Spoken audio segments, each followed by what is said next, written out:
Obama retired ஆகிறதுக்கு முன்னால ஒபாமாட்ட எல்லா இண்டஸ்ட்ரியலிஸ்டும் போனாங்க. எவ்வளவு திறமையானவர்கள் இங்கு உள்ளவர்கள் நீங்கள் புரிந்து கொள்ளுங்கள். அதற்காக சொல்லுகின்றேன். எல்லாரும் போய் அவர்கிட்ட சொன்னாங்க, இந்த பில்கேட்ஸை நாடு கடத்திடணும். ஒபாமா அதிசயத்து போய் ஏன்னு கேட்டார். 100 பேர் வேலைக்கு எடுத்தா 60 பேர் இந்தியாக்காரனை எடுக்கலாம். அதுல 30 பேர் தமிழ்நாட்டுக்காரனா இருக்கான். அதுல 10 பேர் லேடிஸா இருக்காங்க. அமெரிக்காக்காரெல்லாம் என்னங்க ஆகிறதுன்னு கேட்டான். நல்ல வேலை ட்ரம்ப் இருக்கும்போது கேட்கல, ஒபாமா இருக்கும்போது கேட்டான். அப்படியா செய்யறாரு, நான் கேட்கிறேன் அப்படின்னு சொல்லிட்டு அவரு பில்கேட்ஸை கூப்பிட்டார். நடந்த சம்பவம் என்ன, எல்லா இண்டஸ்ட்ரியில உன்னை நாடு கடத்த சொல்றான், நீ எல்லாத்தையும் இந்தியாக்காரனா வேலைக்கு எடுக்கிற, கம்ப்யூட்டர் பிரிவுல ஐடி பிரிவுல, ஏன் இப்படி பண்ற அப்படின்னு கேட்ட.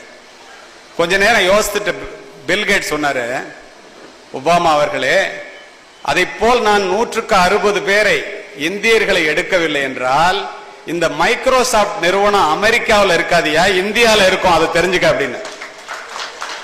வியந்து போன ஒபாமா ஏன்னு கேட்டாரு. அவன்கிட்ட தான் அறிவு இருக்கு, நம்ம பயில்ட்டு அது மாதிரி இல்லையே, என்ன பண்றது அப்படின்னாரு. நேர பல்கலைக்கழகத்துக்கு போனாரு.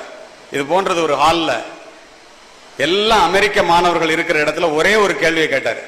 ஏண்டா உங்களுக்கு எல்லாம் 100 வருஷமா ஒரு கம்ப்யூட்டர் இருக்கு, இந்தியாவில் 100 பேர் கூட ஒரு கம்ப்யூட்டர் இல்ல, அங்கிருந்து வர்ற ஒரு சத்யா நாதல்லா தான் மைக்ரோசாப்டோட சிஇஓவா இருக்கான், தமிழ்நாட்டிலிருந்து வர்ற ஒரு சுந்தர் பிச்சை தான் கூகுளோட சிஇஓவா இருக்கான், ஒரு சிவநாடார் தான் மிகப்பெரிய பிசினஸ் பண்ணிட்டு இருக்காரு கம்ப்யூட்டர் துறையில, உங்களுக்கு எல்லாம் அறிவே இல்லையான்னு கேட்டார். அரங்கமே அமைதியாக இருந்தது.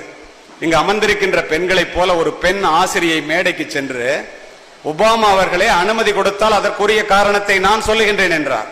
அனுமதி வழங்கப்பட்டது. இந்தியாவில் இருந்து சென்ற ஆசிரியை, தமிழகத்தில் இருந்து சென்ற ஆசிரியை என்ன சொன்னாங்க தெரியுமா?